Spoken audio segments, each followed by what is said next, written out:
Hai, ketemu lagi dengan saya Kristiawan Widiantoro di obrolan sehat Healthy is Fun. Kalian sering nggak sih kehilangan konsentrasi? Ya misalnya lagi belajar, sibuk-sibuk belajar tapi nggak masuk-masuk pelajaran. Atau misalnya lagi rapat, ya tiba-tiba ngantuk, lagi dengerin ceramah, ngantuk, ketiduran.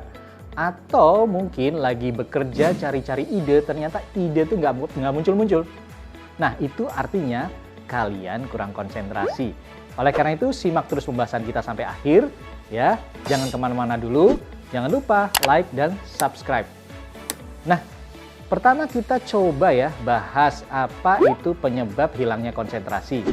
Yang pertama adalah kehilangan konsentrasi kita karena biasanya kita merasa jenuh dengan satu hal yang kita lakukan secara rutin, sehingga kita merasa bosan, akibatnya kita malas untuk memikirkan hal tersebut.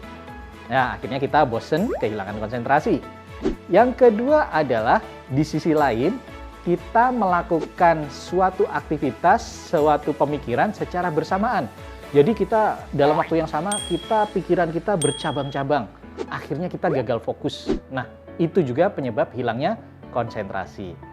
Yang ketiga adalah kelelahan. Nah, sebetulnya hilang konsentrasi itu adalah sinyal bahwa kita sebetulnya perlu istirahat. Otak kita nih perlu istirahat. Ya, makanya jangan dipaksakan kalau sudah kelelahan. Dan yang terakhir adalah kita harus mengkonsumsi makanan yang cukup. Karena otak kita juga kelaparan. Kalau otak kita lapar, dia nggak kerja, nggak bisa mikir. Ya, oleh karena itu, supaya kita tidak kehilangan konsentrasi, ada 3 hal yang bisa kita lakukan. Yang pertama adalah kita bisa lakukan refreshing. Ada banyak cara kita lakukan refreshing. Yang pertama misalnya kita rekreasi, ya pergi ke suatu tempat yang membuat kita senang. Yang kedua bisa dengan meditasi, ya kemudian dengan olahraga, dengan bersosialisasi bersama teman-teman, melakukan aktivitas-aktivitas yang baru sehingga kita bisa kembali fokus ke hal yang akan kita kerjakan. Yang berikutnya adalah istirahat yang cukup. Nah, dengan beristirahat, otak kita nih, bolehlah otak kita dikasih waktu untuk beristirahat. Sehingga begitu otak bekerja, dia akan menjadi lebih fresh lagi. Dan yang terakhir adalah otak kita juga perlu nutrisi. Nah, otak kita perlu nutrisi. Nutrisi apa saja? Yang pertama vitamin, mineral, asam lemak tak jenuh atau asam lemak yang sehat, dan juga adalah protein. Nah, ngomong-ngomong tentang nutrisi, nah ini ada satu hal nih.